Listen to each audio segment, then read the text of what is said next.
C'est l'heure de votre bulletin d'information. Madame, Monsieur, bonjour et bienvenue. Quid de Modeste Chabani, Moïse Moussangana et Kamandawa. Kamanda aura le bâton de commande de l'Union nationale de la presse congolaise. Les résultats des élections prévues dans la soirée de ce jeudi en Dirambo. La clôture de ce 10e congrès s'avère décisive. Hormis l'élection du nouveau comité directeur, il est prévu la poursuite des travaux en groupe pour une réforme bien structurée des textes. Nous y reviendrons dans nos prochaines éditions. Un militaire FARDC a été tué la nuit dernière au nord Kivu, à la frontière avec le Rwanda, au niveau du village Bushwanga, dans le territoire de Nyiragongo. La société civile accuse les éléments de l'armée rwandaise d'avoir tiré sur le soldat congolais. On en parle avec Rachel Adassaliwala.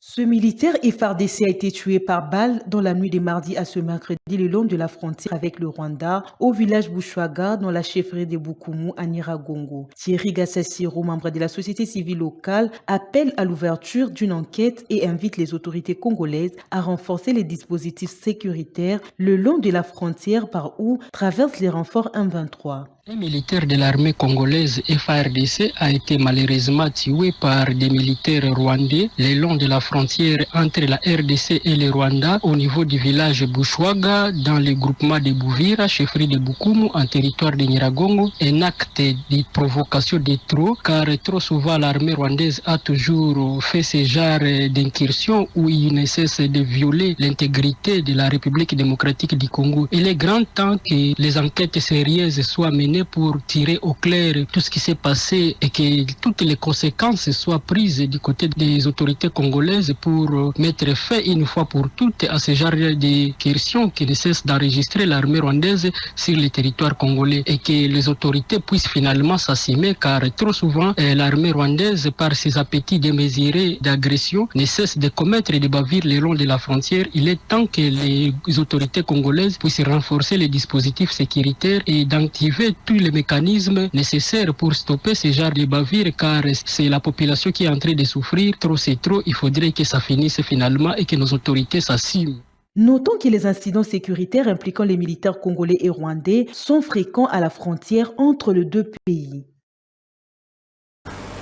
Et puis les cours reprennent le lundi 23 septembre 2024 dans le territoire de Béni. C'est ce qui ressort de l'Assemblée générale Sieko-Sinekat tenue le mercredi 18 septembre à l'école primaire Massosi en commune d'Ouicha, chef-lieu du territoire de Béni. Et je vous laisse suivre tour à tour le secrétaire permanent du Sieko et du Sinekat. Leurs propos ont été recueillis par Rachel Mavitidi. Après un débat houlé avec les enseignants, vous savez que les enseignants du territoire sont quand même responsables. Ils viennent de dire qu'ils sont prêts pour commencer les cours à partir du lundi. Ils demandent aux parents d'acheter pour les enfants, de préparer les enfants, pour les acheter les cahiers, les uniformes. Nous, enseignants du territoire, on a été quand même clairvoyants, on a été détournants parce que le gouvernement nous avait promis le paix là. Et l'enseignant quand même a dit non, il faut que je puisse aller à l'école. Ce n'est pas une lâcheté, nous connaissons notre gouvernement. Nous avions proposé à notre gouvernement $500, mais le gouvernement a dit que lui peut trouver $100. Et il plutôt 100 000 francs.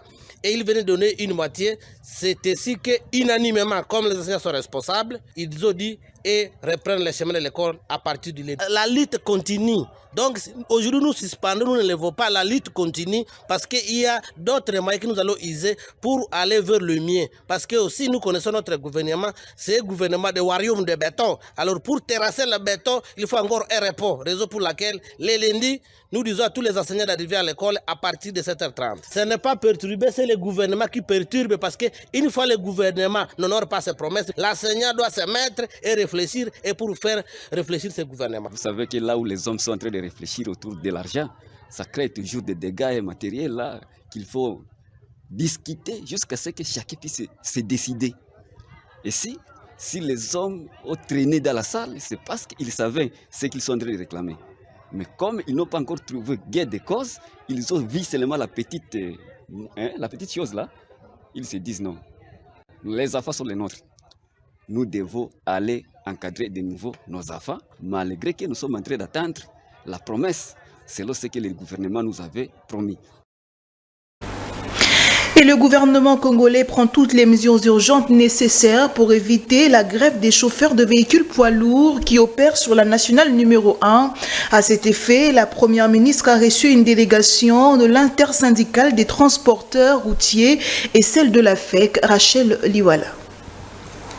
La première ministre, alors de ces échanges, écoutait d'une oreille attentive les revendications de l'intersyndicale des transporteurs routiers relatives au respect des résolutions de la tripartite de novembre 2023. Ambroise Tuyoyo, premier vice-président de la FEC, a salué les premières dispositions prises par le gouvernement et apprécie la qualité des échanges avec la première ministre Judith Souminois. Nous sommes venus échanger avec la première ministre au sujet de toutes ces dispositions et on a trouvé des solutions à court terme et à long terme pour résoudre les problèmes qui nous concernent, qui sont liés notamment au transport des marchandises à différents endroits de la République démocratique du Congo. Dans les mêmes élans, le président de l'intersyndicale des transporteurs de poids lourds, André Tukoji, s'est dit confiant suite aux assurances données par la première ministre pour désamorcer cette crise dans les secteurs routiers. Nous constatons qu'il y a une volonté vraiment affichée de pouvoir rencontrer les attentes de nos membres. Et nous allons tenir compte de ça. Mais sauf que, bon, comme on dit, chat échaudé. Bon, c'est un adage. Donc nous avons évolué sous le régime des promesses pendant 11 ans. Mais aujourd'hui, nous sommes un peu convaincus que ça va accoucher d'une solution qui va répondre aux attentes des travailleurs. Le gouvernement tient à éviter une paralysie des activités économiques sur l'axe routier national numéro 1 qui approvisionne Kinshasa en produits alimentaires et autres.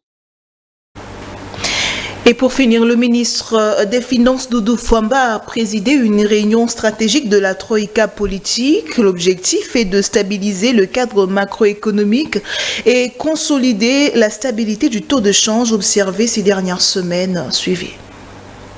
Cette réunion stratégique de la Troïka politique, présidée par les ministres des Finances, a connu la participation du vice-ministre du Budget, de la vice-ministre des Finances et les vice-gouverneurs de la Banque centrale du Congo. Selon les ministres des Finances, l'investissement productif est la clé pour générer des richesses, maîtriser l'inflation et stabiliser durablement le taux de change. Ces solutions structurelles, qui s'inscrivent dans une vision à long terme, doivent aller au-delà du conjoncturel pour renforcer la stabilité de la monnaie locale. Le taux de croissance initialement estimé à 4,7% a été réévalué à 6% pour fin juin, illustrant le dynamisme économique du pays. Le gouvernement prévoit également de mobiliser 2,5 milliards de dollars auprès du FMI avec un appui supplémentaire de 1 milliard de dollars de la Banque mondiale pour 2024-2026. Ce fonds vise à soutenir les réformes économiques et la résilience à long terme. Ces efforts confirment l'engagement des autorités congolaises à créer une économie solide, durable et résiliente. Et c'est la fin de cette édition d'information. Madame, Monsieur, merci beaucoup de l'avoir suivi. Restez avec nous sur Vert Pâturage pour la suite de vos programmes. Au revoir.